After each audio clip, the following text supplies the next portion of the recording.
Cinema সঙ্গীত মঞ্চ।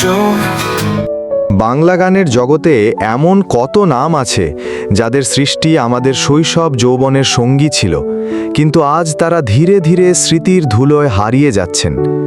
প্রতিদিন তোমায় দেখি সূর্যের আগে গানটার এক অচেনা কিন্তু অনন্য সুরকার দেবু ভট্টাচার্য গানের সুর রচনা করতেন এবং সঙ্গীত পরিচালনা করতেন। তার সুরগুলো ভেসে যেত শহরের ধুলোবালি, গ্রামের আকাশ আর আমাদের মনে। অনেকেই হয়তো তার সুর শুনেছে, কিন্তু জানে না সেই মানুষটি কে। আজকের ভিডিওতে আমরা খুঁজব সেই হারিয়ে যাওয়া সুরকার, তার সুর, তার সঙ্গীত পরিচালনা এবং সেই অজানা গল্পগুলো যা আজও অনেকের কাছে অচেনা। দেবু ভট্টাচার্য ছিলেন একজন সঙ্গীত পরিচালক, গীতিকার, সুরকার এবং শিল্পরসিক মানুষ এবং বাংলা সঙ্গীতের ইতিহাসে এক অনন্য নাম, যিনি নিজের প্রতিভা ও পরিশ্রমে বাংলাদেশের সঙ্গীত জগতে রেখে গেছেন এক অমর ছাপ। দেবু ভট্টাচার্য ১৯৩০ সালের ১ আগস্ট বাংলাদেশের ব্রাহ্মণবাড়িয়া জেলায় জন্মগ্রহণ করেন। তার জন্মের আগে তার পরিবার থাকতেন বাঘেরহাট জেলার ফকিরপুরে।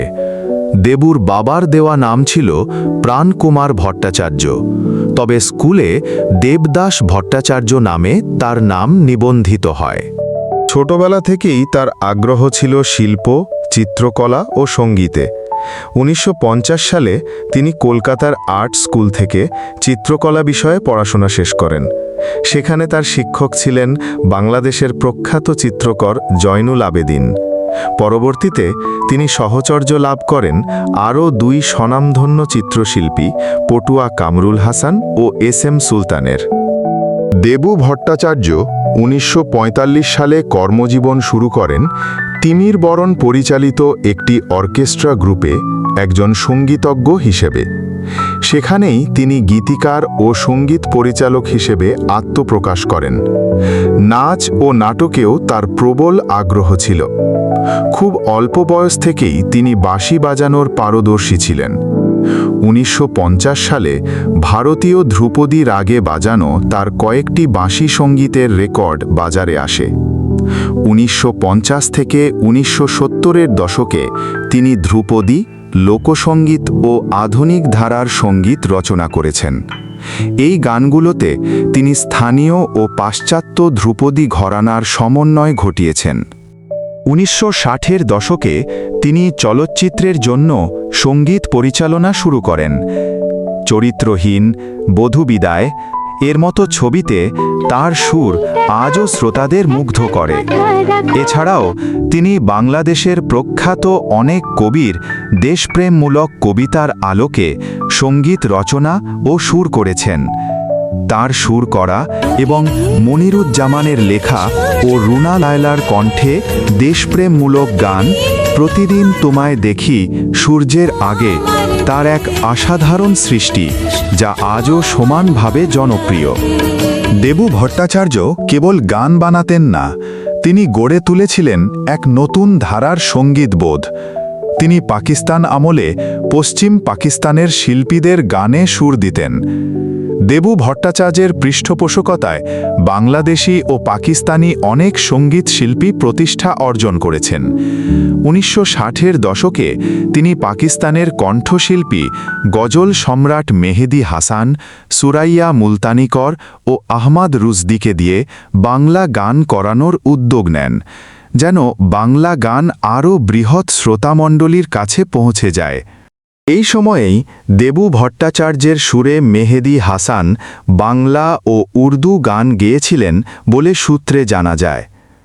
বাঙালি সঙ্গীত শিল্পীদের মধ্যে বশির আহমেদ, শাহনাজ রহমতুল্লাহ, ফেরদৌসী রহমান, রুনা লায়লা, সাবিনা ইয়াসমিন প্রমুখের মাধ্যমে তিনি উপমহাদেশে বাংলা সঙ্গীত ও সংস্কৃতিকে জনপ্রিয় করে তোলেন।